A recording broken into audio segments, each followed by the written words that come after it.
You know my name.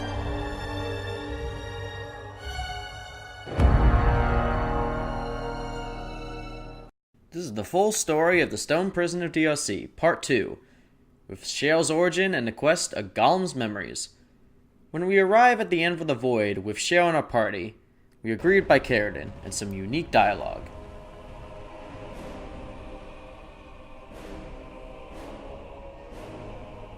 My name is Cardin.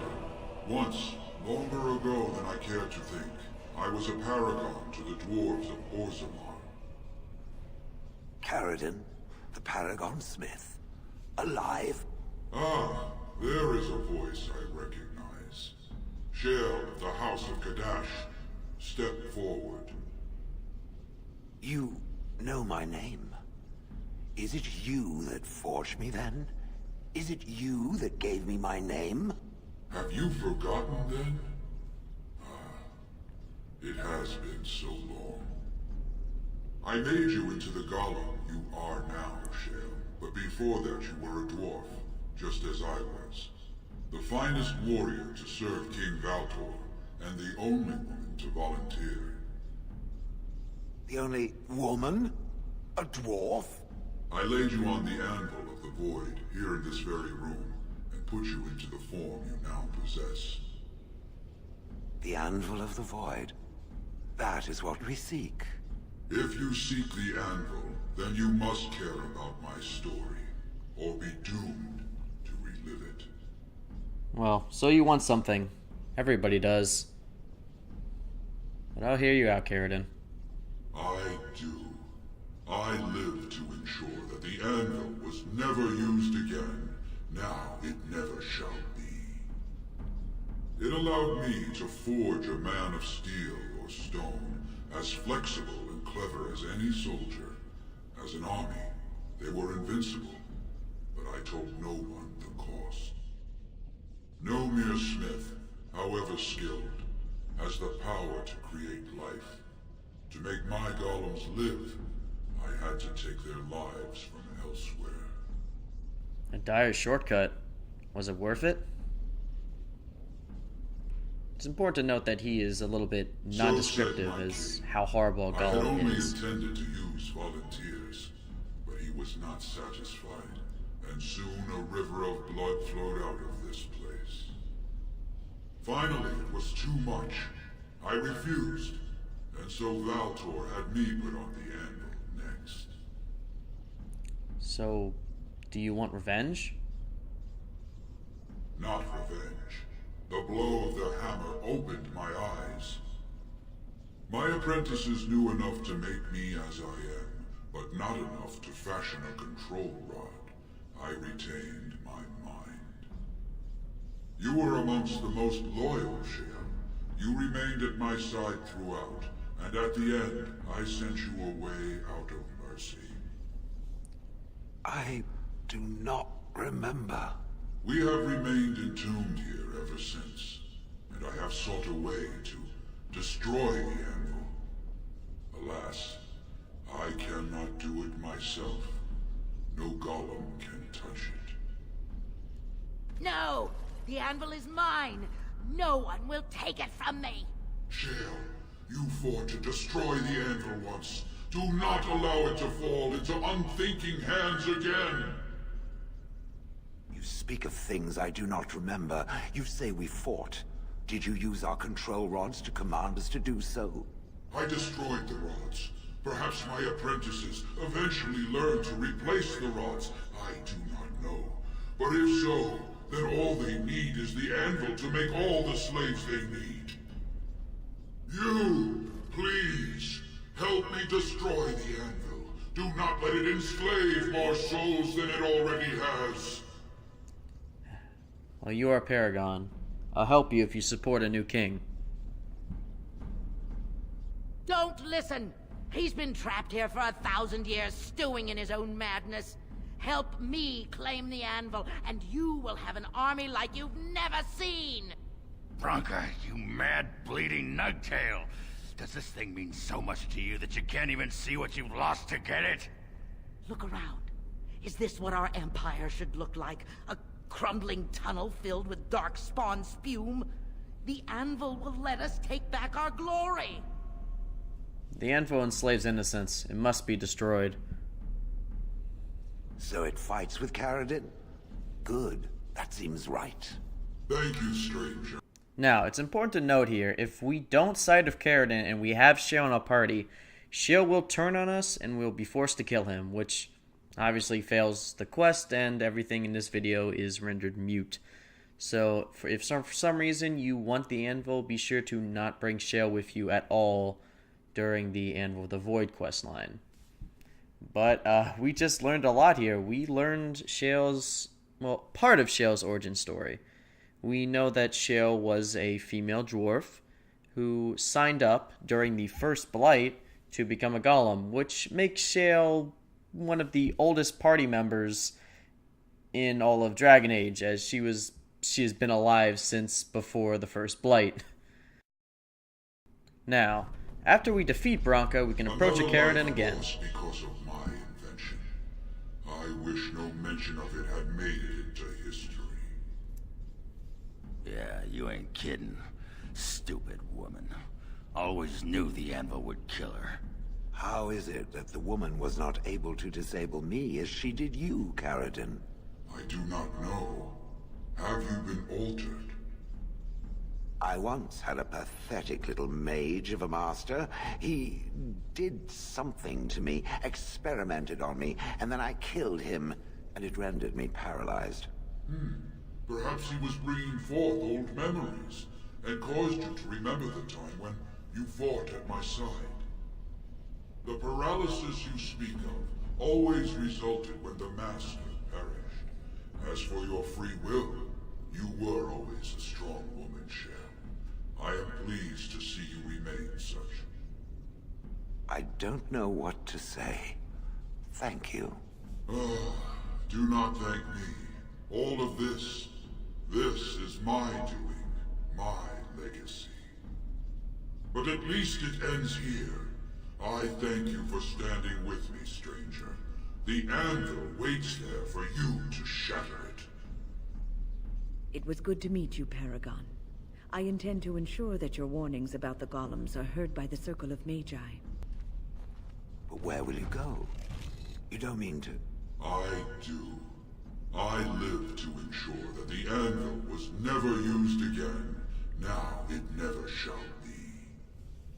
We all must have an end, Shale. May yours be one of your own choosing.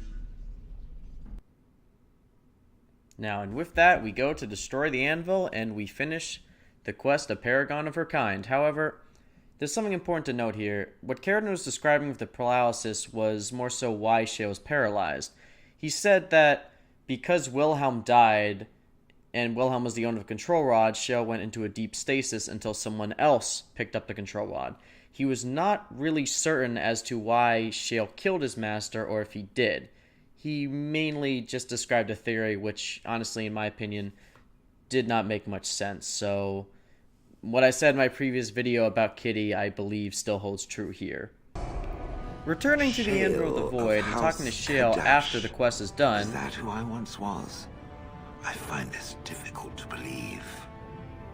Are you doubting Cardin now? No, I do not doubt him. I simply cannot remember. If I was this Shale of House Kadash, as Cardin said, there must be some evidence of my existence remaining. I must find it. Perhaps Orzammar has some records.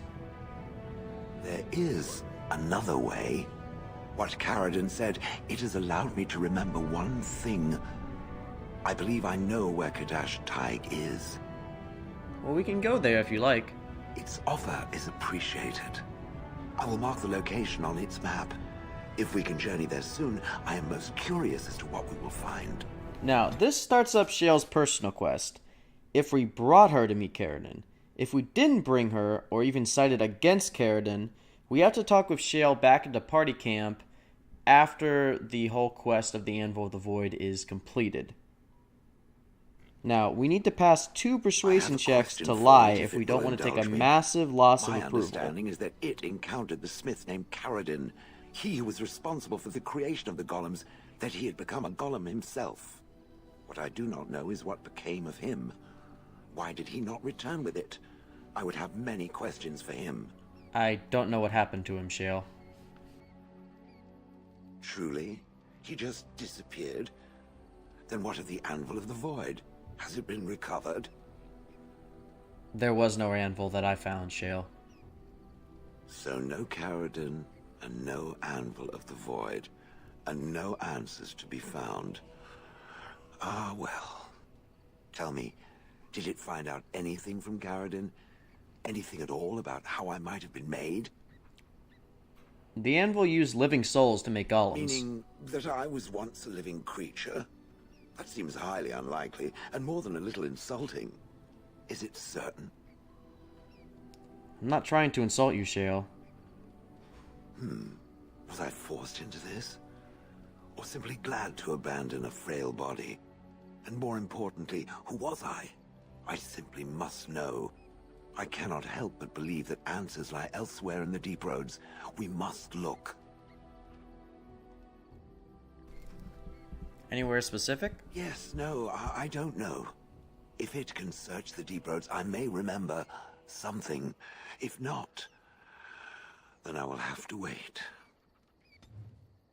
Now, we first have to bring Shale to Cardin's Cross, Adukenteig, or Ortonteig.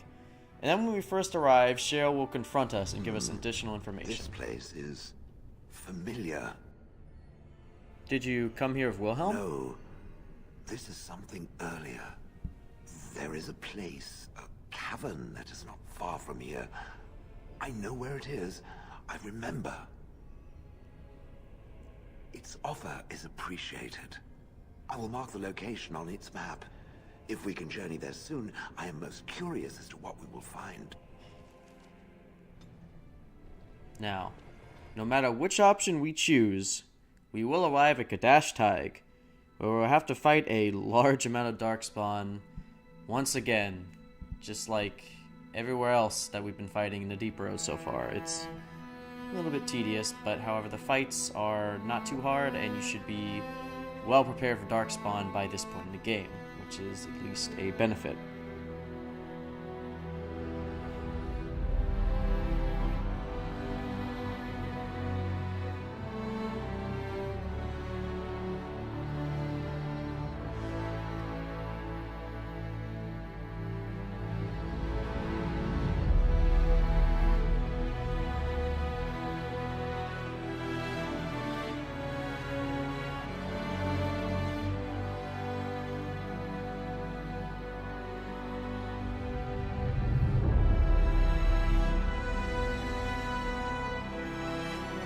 Now, after disposing of these last two shrieks, we can continue on down the passage.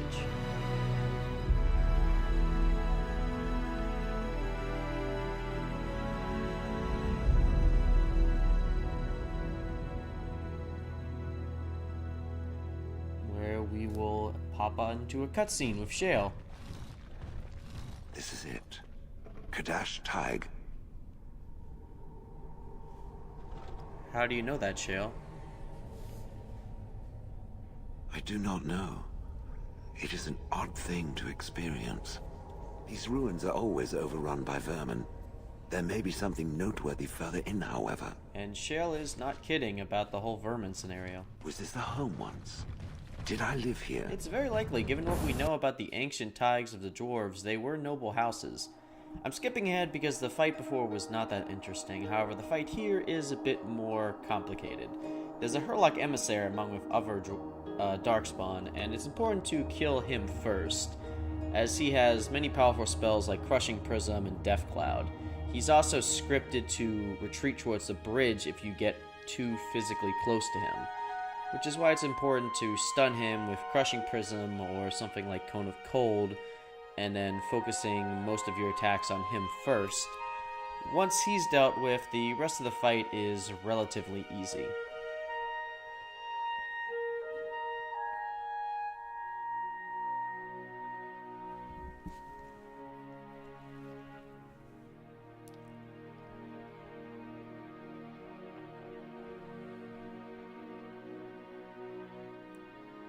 Finishing off the rest of the Darkspawn, we can then loot their bodies and we can find something pretty good. We can also disarm this Glyph of Paralysis, which I believe is spawned there pre-fight. Searching the Herlock Emissary, we can find the Blood-Gorged Amulet, which gives plus 12 Constitution at a cost of -3 Strength and -3 Willpower. This gives more Constitution than any other item in the entire game. The cost of Strength is a bit of a hit, but for a tank such as Alistair or a Warden, or any warrior really, it's a very good item. Definitely a late game amulet there. The rest of the ruins are a bit less unimpressive until we reach the end, so I'm gonna be trying to skip ahead here as much as I can. I want to show you guys the layout because this is a pretty interesting, unique layout of Dwarven Taigs. We only get to visit 2 Taigs in the base game, and one of them is right here in Kadash Taig. So the design layout is important to look at and note, which is why I'm including all this. There is a major downfall here, and that is that there is no codex entries or anything in this entire Taig, so there's no real lore to discuss about Kadash Taig, other than that Shale is from Kadash Taig, as well as a Dwarven Inquisitor and Inquisition. But the noble house Kadash was exiled after the First Blight due to an incident with a war golem. They then became a prominent crime family. None of this is explored in Origins, however, which is a bit unfortunate. There's absolutely no codex here. The only interesting thing is that there are a few ambushes later on, like the ones seen up ahead. However, other than that, the lack of lore here is very frustrating. Every other area in the Deep Roads has codex entries or at least something else to expand upon, and given this is DLC, like some people paid for this, it would have been nice to at least include a side quest or something here, just to give you something else to do except for a linear, straightforward fight of Darkspawn and a few Deep Stalkers. I will say it doesn't ruin the entire experience for me, as the DLC is still amazing on its own. It's just Kadash Taig is not at all that interesting. The biggest sin is that we revisit Kadash Taig in Witch Hunt, and there is actually a lore story there, and it's an ancient story too, so it really makes no sense why they didn't include anything here, except for the information about Shale, which is at the dead end. Okay, so the rest of this map is not too interesting, so I'm going to fast forward now to close to one of the last few fights. The only thing other to note is that there's a few side passages with random level loot, and in addition to ambushes. Every side passage basically has an ambush of similar enemies. Here we fight a Genlock Alpha who uses a bow, and he's a bit beefy, and he uses some rogue talents. It's not too complex. I switched to my other character just to kind of give a little bit more exciting gameplay, but it's not too hard. None of the fights here are too hard. The only fight that is at all difficult is the Herlock Emissary, because of the high-level spells that he gets even early on in the game. Everything else is pretty straightforward, and you have enough experience with Darkspawn that you should be able to kill him. So all that's left is to stab his face, and then proceed on to the final bout.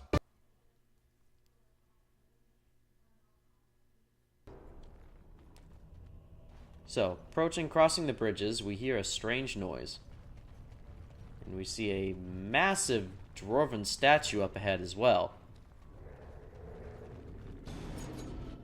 where we encounter a Ogre Alpha, the final boss of this map. And it's very fitting too, given how back in Ostagar was the last time we fought an Ogre Alpha. This one is obviously a lot more beefy than the one we fought at Ostagar, so it's a nice little fight here. And another complication that wasn't at Ostagar is that there are little shrieks that will pop up and try to claw the face of your mages.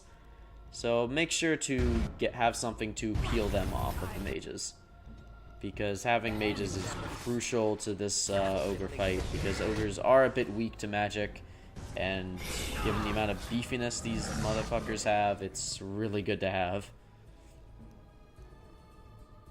Overall, just make sure that you balance out your positioning of all of your characters too, as the Ogre can displace you pretty well as the Shrieks are able to kind of divert some of your own aggro. However, skipping forward ahead to around the end of the Ogre fight, just keep wailing on him and you eventually get a sweet, sweet kill animation.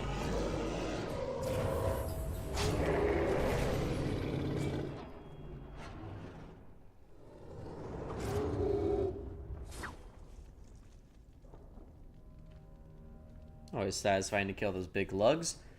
On his body, he has some really good loot. Some assorted gold, a remarkable ruby, which is a gift for Shale, and the Kadash Stompers, which give +2 dexterity, +2 armor, 2% critical chance, and all at the cost of increased hostility.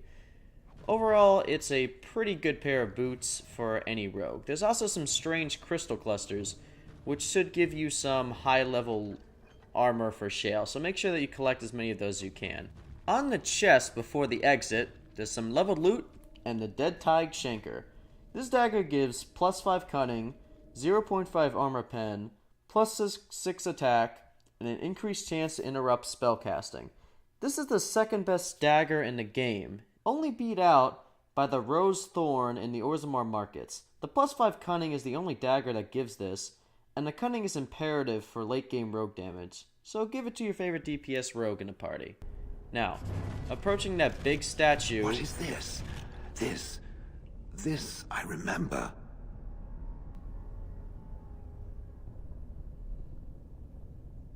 It has dates and names. This is to honor those who volunteered, those who became golems. And there is my name. Shale of House Kadash. Just as Cardin said. I remember now. I remember, Shale. That was me. You remember? That's wonderful, Wonderful Shale. to remember being a soft, squishy creature of flesh. Perhaps. I will need to think on these things I have learned. Perhaps I will speak to it of them soon. For now, let us carry on as we have. Now, the dialogue is a bit different here if Cardin did not meet Shale.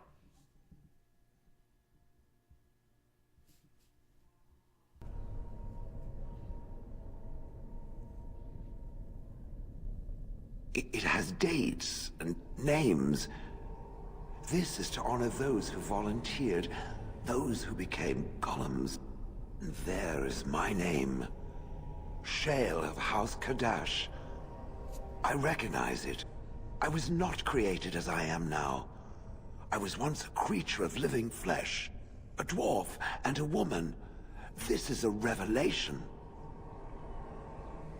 Well, I hope this is what you were looking for, Shale. It is something.